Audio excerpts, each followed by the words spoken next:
everybody. Stephen Blount here of the Rembert Blount Property Group, and we are here with Keisha Rembert for episode number 2 of the Hump Day Inspiration Podcast.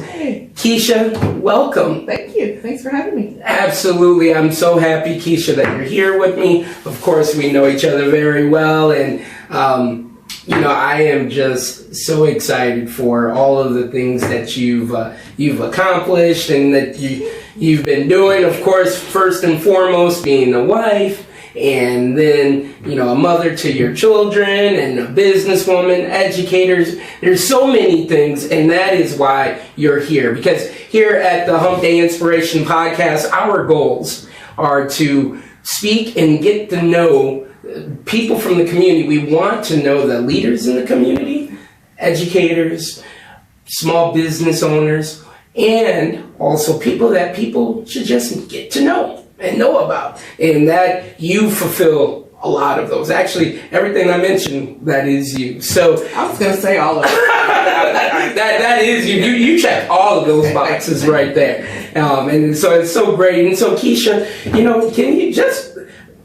can you tell me, what have you been doing in this last year? I know that it's been a lot. Of course, you're an author, all of these things. Can you just give us a little bit about what you've been doing in this last year? Sure. So a little bit about me. Keisha Rembert, and I'm sure that name sounds a little familiar because one of these guys is my spouse, Marcus. So I'm an educator by trade and passion, and I've spent the last year really educating others, but also educating myself on a lot of things. So I started back to school myself to get my doctorate.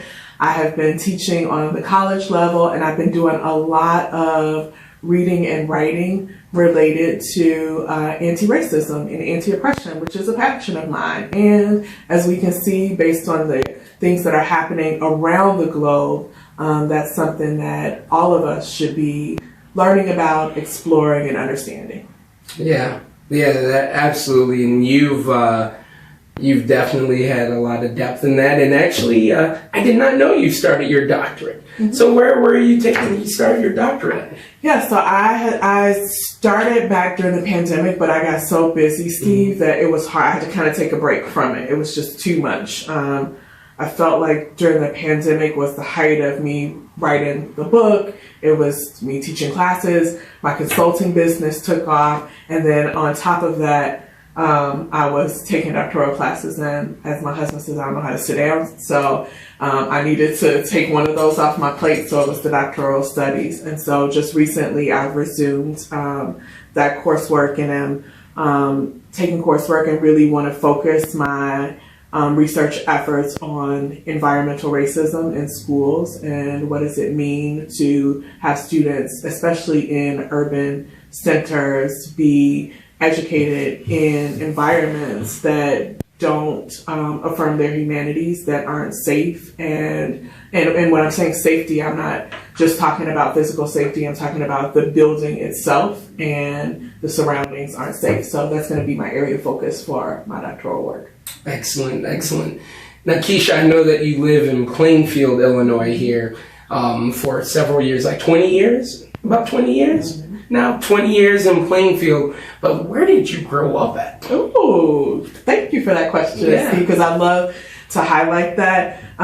Even before I grew up, I always like to pay homage to my parents, who, like, my parents are migrants from the Jim Crow South. My father's from Mississippi, my mother's from Alabama, and so they came here their parents came here during the Great Migration, and they came along and made Chicago their home. And when they came to Chicago, they both ended up on the south side of Chicago. So I grew up on the really far southeast side of Chicago, stone's throw away from Lake Michigan. Okay.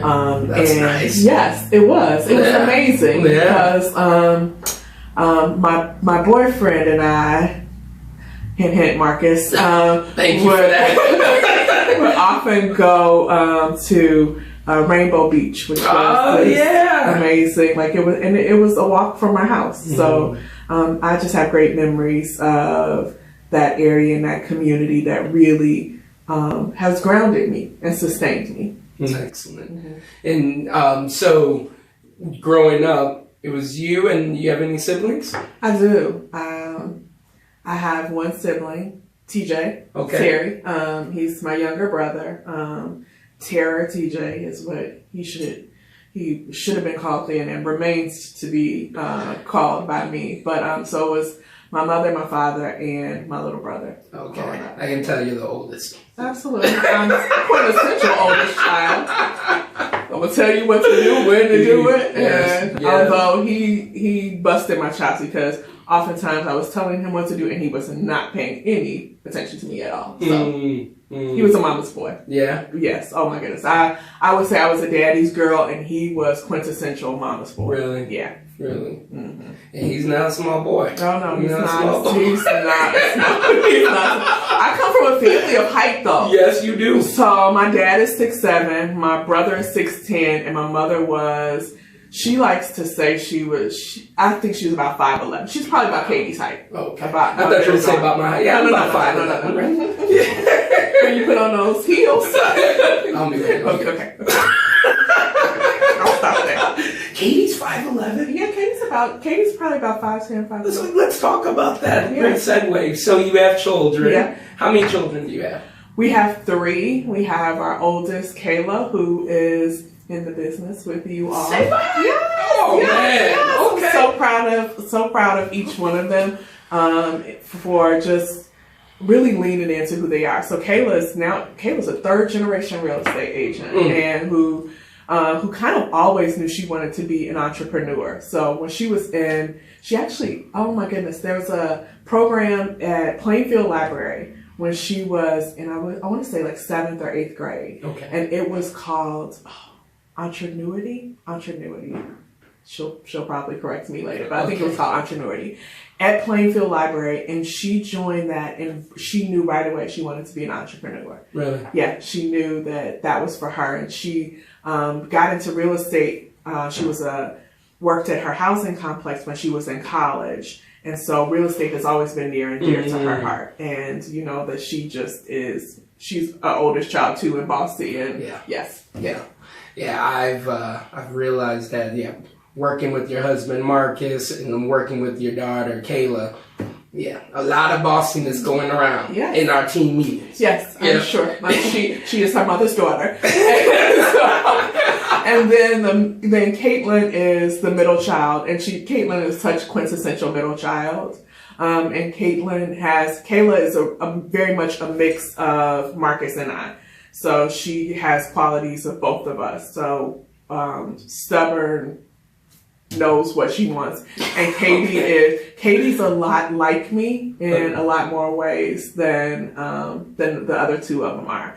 So it's cool and sometimes not so cool when you see yourself reflected back in your children. Yeah. It is. So I'm just so proud of her too and all that she's accomplished. And then Marcus Jr. is the baby boy. And if you are in Plainfield, you probably know one of the Rembert kids. Oh, yeah. Especially if you have older children.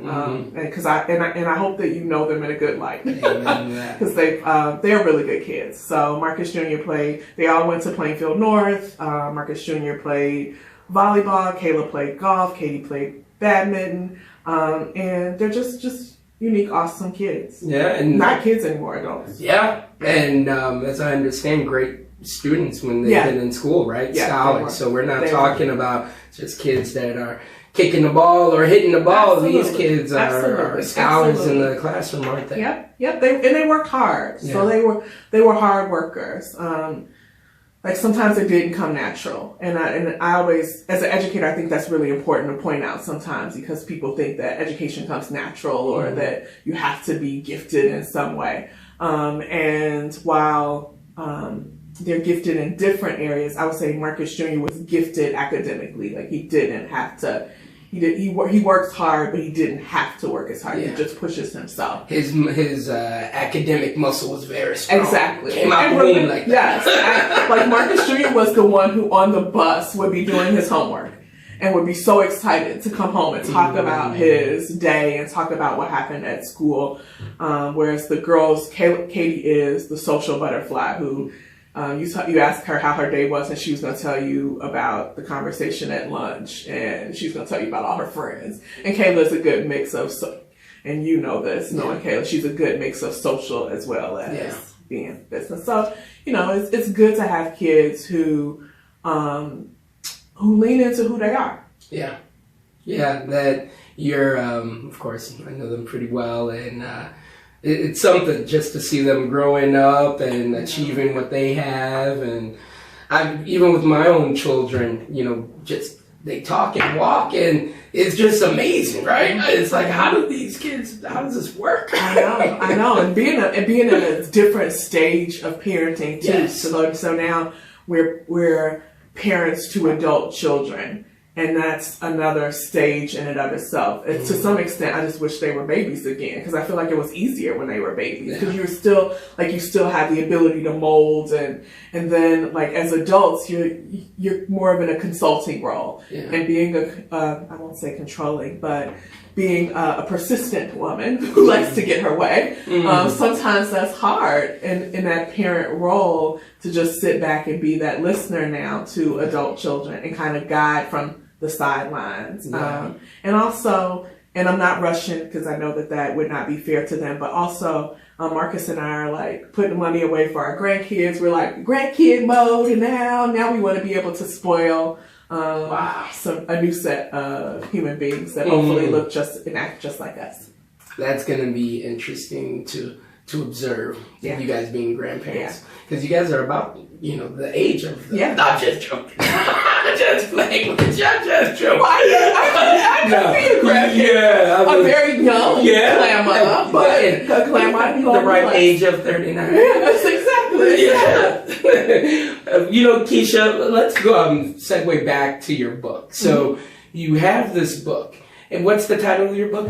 It is called The AntiRacist English Language Arts Classroom. So prior to getting into teacher education, which is what I do right now, I work at a university in the Department of Education, and I teach future educators, as well as am the Diversity, Equity, and Inclusion and Belonging coordinator for our undergraduate teacher prep team. Prior to that, I spent a number of years, so many that I'd have to kill you if I told you. Okay. But exactly. I spent a number of years teaching middle school. So shout out to my former students from Neil Armstrong who are doing thriving. And then my students from Clifford Crone Middle School, which is right here down the road. Where's Armstrong at? Neil Armstrong is in the south suburbs, so it's in Richmond Park, and so I was able to teach there for 2 years, I think. Okay. Before I did not know that. Yeah, before transitioning out here. Okay. Yeah. Okay. So I was a middle school language arts as well as history teacher, primarily spending most of my time as an 8th grade teacher. And so that's really my passion. I like to tell everybody I'm a forever middle school teacher, because I love middle school drama. I love middle school reading. I love that middle schoolers laugh, still think I'm funny. Yeah. I love that I can pretend to be cool with them, and they sometimes believe me or sometimes call me out on it. And I love it so much that last year I spent some time volunteering, and hope to do so this year again, volunteering in a middle school classroom, because I love them and miss them so much. That's great. So being that language arts teacher, and in 2019, I was named the National Middle Grades English Teacher of the Year, and had worked with also the National Council for Teachers of English's Committee Against Racism and Bias, and done just a lot of soul searching, learning, writing, collaborations with others, and saw the importance of anti-racism in our classrooms. And I know that some people might hear that, Steve, and think that that's a little controversial. Because quite frankly, right now, we exist in a time where when we talk about things that make us uncomfortable, instead of leaning into that and exploring why those things make us uncomfortable, or thinking about people that live on the opposite extreme of that. So if I don't have to live with racism, why do I have to think about that? Instead of thinking about the people who might have to experience that on a daily basis. And not in terms of the individual hate that we get, but in terms of systems that deny people access to their full rights and full humanity. So that makes people uncomfortable. But I wanted to talk about this in terms of my job as an educator is to really create citizens that change this world for the better. And so by teaching anti-racist practices, I think that we set up all of our students for success. We set up a society where people see each other as human beings, where the systems that oppress some are recognized and then disrupted and dismantled. And I think that that's really important because I'm sure that anybody who's listening to this podcast wants their children to have a future where free of harm and with the ability to achieve as they so desire. And whether you believe it or not, there are some people that don't have that opportunity. And I just want to take a minute too to talk about, like, we had an event that happened in Plainfield about a month ago where a little boy was killed in our community. And he was killed because of who he was.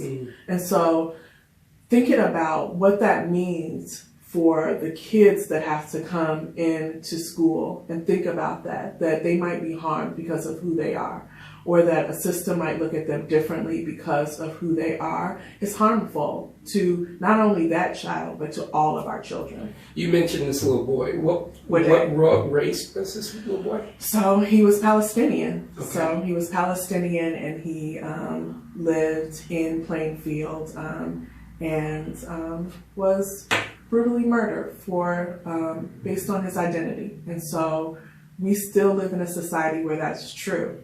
And so we can't deny that. We can't deny something that's happening right in our community. And that's not to say that is the norm of our community, because that was steeped in ignorance and misunderstanding. But like I said before, racism doesn't operate just on a personal level. It isn't just about the hate. It's about restricting access. It's about being able to fully achieve what you want to achieve in society. And so I think that I think this next generation, and I'm a teacher of this next generation, so I know this to be the case, is really, really wants to disrupt how things have always been. Yeah. And so I'm really excited about, and giving people the tools to be able to do that is the purpose behind the book. I agree with that. The children, as some seem to be disrespectful. However, the good of what's coming from these children today, they do want to disrupt things. Absolutely. Right. And I think, so see, my mother would always say I was disrespectful. I don't think anything, I actually don't see, I don't see necessarily a group of disrespectful students. I see a group of empowered students who don't know how to really navigate the power that they have. And so for us as adults, sometimes that comes off as looking like disrespect when it's just simply a child navigating their way through the world and not necessarily knowing always how to do that. Yep. And thank you for that. And yeah, and to clarify, so yeah, my view of being disrespectful, it's really not. Not necessarily being, it is and it's not. Let me give you a little bit more. So if I'm at the gas station, I'm pumping my gas, there's some kids that are in the area, and let's say maybe they're just right on the other side of the pump and they're just swearing crazy. I consider that disrespectful, and that's because of how I was brought up, that I would never even think about swearing when there's an adult present, right? And so that, so technically, to your point, that's not really being disrespectful. Now, they should certainly understand and recognize the audience, right? Yeah. However, but they're in their mode, whatever they're doing, and they're there and not really realizing how that can impact. And I also put that now, with my 4 children, I certainly try to let them know, hey, be aware of your surroundings, be very respectful in how you speak and everything like that. But my expectations on my children can't be the same expectations on other children, right? Exactly. And we're born so differently. Like, I'm going to nerd out a little bit educationally. Please do. Yeah. But I think about the way in which you and I were raised, right? And even how our brain developed. Our brain developed, to watch TV, to read magazines. This new generation, their brain is wired completely different. So the evolution of the brain in just the past 20 years has evolved where they're digital natives. Like I remember my goddaughter asking for my phone and me giving it to her and thinking, okay, yeah, I'll just give it to her and she won't be able to. She had unlocked my code and was like already looking at YouTube, and I was scared she was going to buy something on my phone because she had already unlocked everything else, and she had done this as a little kid. So she's already digitally aware and conscious and probably picking up some of those bad habits and cues from the adult world. Yeah. So those kids that were on the other side of that pump saying things are probably things that they saw and were exposed to being digital natives by adults. So it's just very different how, just how my parents were raised. Oh, we were raised, my parents were cotton picking Southerners. They picked cotton. My parents picked cotton. My actual parents. Not their parents. Not their parents. Well, really? Picked cotton. Wow. Picked cotton. Sometimes had to, my mother told stories of in September was the last of the cotton season. Mm. And so sometimes she had to miss school so that they could go and pick cotton. And they would go super early in the morning because, as she said, the dew was heavy on the cotton then. And so you would get more money based on the weight of the cotton. Wow. So like that's like I'm not far removed from, and then some of that family is just a generation removed from enslavement. Just to put everything in perspective, so your parents' ages. Yeah. I'll tell my mother's age. I'm not gonna tell my dad's age. Okay. He's not gonna get mad at me. He's not gonna get mad at me. Okay. My mother was born in 49. In 49, okay. Yeah, so just for our viewers to understand, it's not like they're 100 years old, right? No, it's okay. So my mother's born in 40. My father's younger, I'll say that, so he doesn't so that he doesn't get mad at me for sharing that. But growing up, picking cotton, being a generation themselves removed from enslavement, and then having their grandkids' minds be totally differently wired and being able to consume stuff that they never even dreamed of consuming. This is a great perspective. I didn't realize that about your parents. So your mother was born in 49. My mother was born in 42. Born and raised in Chicago. Your mother born and raised where? In Mississippi, Alabama. So born in Alabama, but grew up in what she calls the cotton picking Delta. Mm. Delta country. So, and my father is really, my father, when we went to visit my dad's family, there was one, I don't even know if there was a stoplight in my dad's town. I don't think there was. There was a Piggly Wiggly, which was a big thing. Right. And there was a gas station, and that was the extent. And there was this highway that ran through the town. And so when we went, it was oh my goodness gracious. We went and there were homes, Steve, that looked like people had literally back then. And because I want to be Hollandale is a great place to live, and I still have family there, and who do well for themselves. But it looked like, oh my goodness, this doesn't look like Chicago. It doesn't look like where I came from. And it was pretty segregated still, even when we went in the 80s. And so we went, my dad took us on the other side of the express kind of road that runs through town. And there are these big 2-story homes and this lush space and greenery and place to roam. Well, there was a side for black folk, and then there was a side for white folk. And that still existed in the 80s when my dad took us there. Wow. Yeah. So, I mean, sometimes we think history is so long ago. Yeah. It wasn't that long ago. Yeah. Yeah. That's really interesting. And my mom, and she will, when she speaks about her past, she actually will speak from a perspective of her not really seeing any racism, which is hard to believe. Because me being her child, I have seen racism because I grew up in Palatine, born in Chicago, but raised in Palatine, and our family was one of the only black families there, and we definitely felt it.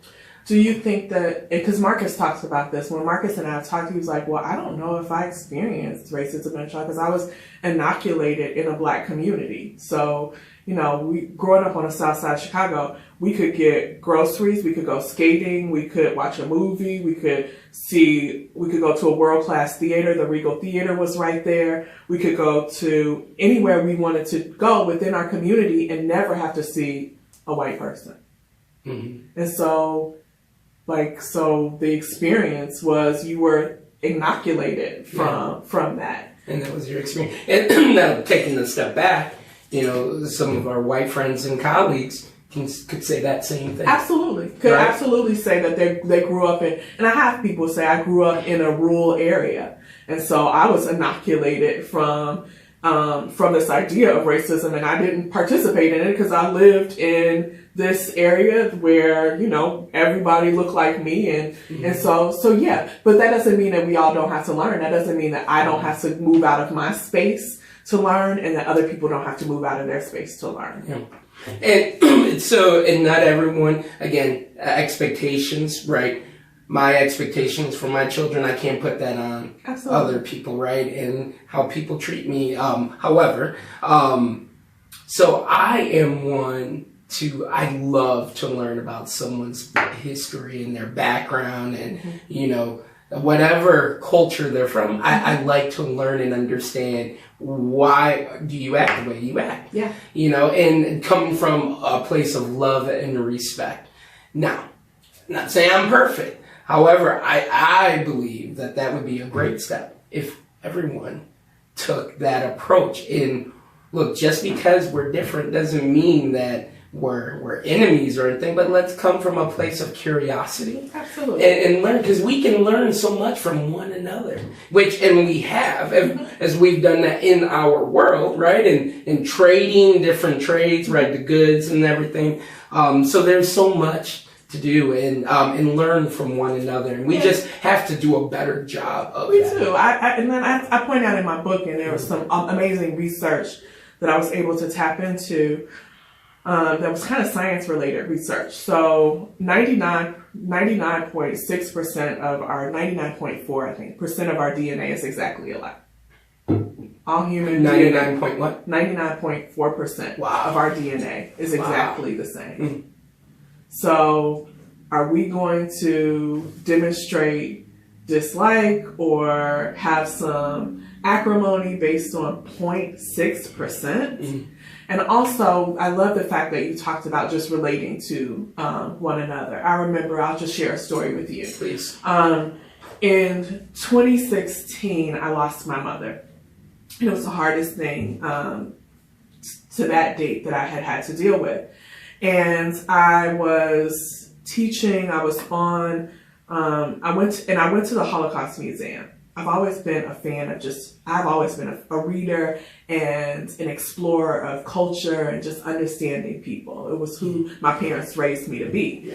And so I went to the Holocaust Museum and I got a chance to hear a Holocaust survivor. His name was Aaron Elster, and I'll never forget it. And Aaron shared his story of survival during the Holocaust and how he lived in an attic of a room that probably was the size of a coffin, maybe. And he had to exist there for 2 years. He had to exist in lice. He had to exist in a room that had no insulation. They fed him when they could. And Aaron talked about his story of survival. And as I sat there the same year that my mother had passed away and listened to Aaron's story, I was so moved and touched because there were some elements of survival from Aaron's story that I had heard in my own mother's story. So here, Aaron Elster is surviving in, I believe it was Poland, and here my mother is surviving in Mississippi, and yet they're having a very similar experience of survival. And I thought about the power of story, the power of being able to humanly connect by telling our stories. And I think that is so important. I'll geek out again. Our brain waves, when we tell stories, our brain waves connect. Literally, our brain waves are connecting as we tell stories to one another, Steve. So now I'm not just Keisha telling this story. Keisha and Steve are sharing this scientific connection that now we understand each other in a different way. So stories are powerful. And as human beings, we should be telling our stories. And when we tell our stories, there should be some critical humility that comes from that. I shouldn't necessarily take a stand that, everyone has this thing against me as a woman or me as an educator. I should be looking to connect with you and empathize with you and ensure that you can be everything that you want to be in your world. And so I think that there's some humility that the world needs now. And I hope that this generation provides it. That's a great segue. So Keisha, and of course we could talk for hours. Yeah, right. For So to kind of wrap things up, of course, your book is titled what again? The AntiRacist English Language Arts Classroom, not just for teachers. No, I want you to say it one more time, but slower. The AntiRacist English Language Arts Classroom, not just for educators. I think that there is a benefit to just us all reading it. Mm-hmm. Absolutely, and I have my copy and started it as well, and I've been sharing that with, I'm not sharing my actual book, but sharing about it, right? And that's what this is all about. So where can our viewers go and pick up that book at? You can absolutely go on Amazon and just type in Keisha Rembert, and that book will come up. My publisher is Routledge, so www.routledge.com. Also will take you to my text, but feel free to also follow me on social media platforms. I am on the platform formerly known as Twitter. Oh, okay. X now. It's called X now. And so my handle there is KL Rembert. And also on Instagram, my handle is KL Rembert. And I share a lot on both of those platforms about who I am, because again, story is important, but I also share my learning with folks. I'm doing more writing about this topic. And so as a teacher, I love to learn and share. Excellent. And if some of our viewers wanted to book you to speak at some of their engagements, or to help maybe train some of their educators on DEI or corporations, what would be the best way to get a hold of you? Would it be one of your social media handles, emailing you? What would be the best way? Yeah, and also I should have said LinkedIn too. LinkedIn, I'm pretty active on LinkedIn, and so really a lot of my business funnels through LinkedIn. Okay, so LinkedIn as well. Okay. KL Rembert on LinkedIn as well, and hopefully my website will be up soon. Great. So then, any one of those platforms, they could reach out to you to try to book you for a future booking. But it seems like the number one thing would be LinkedIn right now. Yep. Excellent. And lastly, if there was 3 big takeaways that you're giving advice for someone that came from a society or an environment that, as we spoke about, some of our white friends, but just saying, someone watching this rural community, and they want to be better, and they want to take the first step into being anti-racist. What would be like maybe the top 3 things they could do, or what would you prescribe to them? Yeah, and I would say I'm going to go back to Aaron Elster. Okay. So after hearing Aaron's story, I was a ball of tears, and Aaron came up to me and he said, "Are you okay?" And I just said, "Aaron, you just remind me so much of my mother."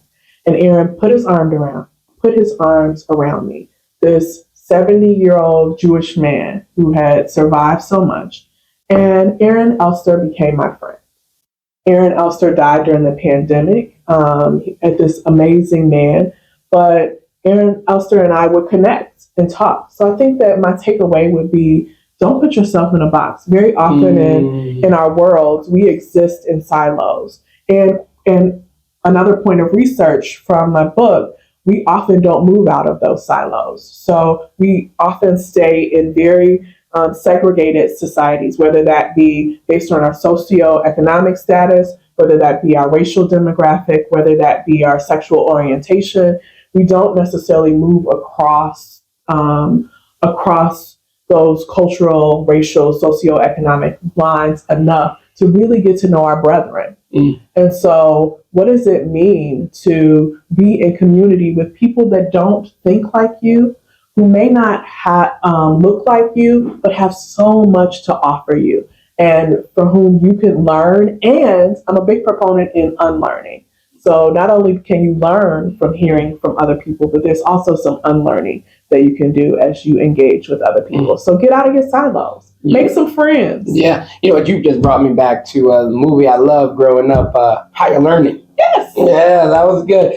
So that's one. So get out your box. Get out of the silos. Get out of your box. What would be another thing? Two more. I would say, and I think, should we just focus on? We can focus just on that, or I didn't want to box you in, so I gave you three options. Yes, I think that's because I'm an educator, so I always say read, learn, explore. Read, learn, and explore. Read, learn, and explore. And so, but I also realize that we're in a time. I again am a mom. I'm a wife. I'm a daughter. I'm a sister. I'm a friend, and so I understand that sometimes our world does not allow us to learn and research like we might want to. So there are other avenues. Like I said, follow people on Twitter. Follow get those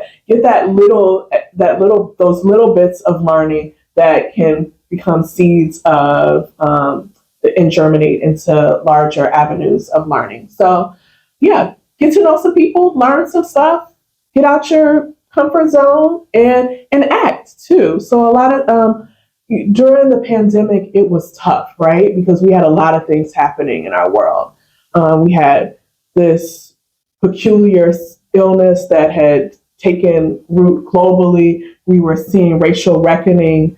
We were so a bunch of things were happening, and my goodness, I lost my train of thought. That's too much talking, Steve. Yeah.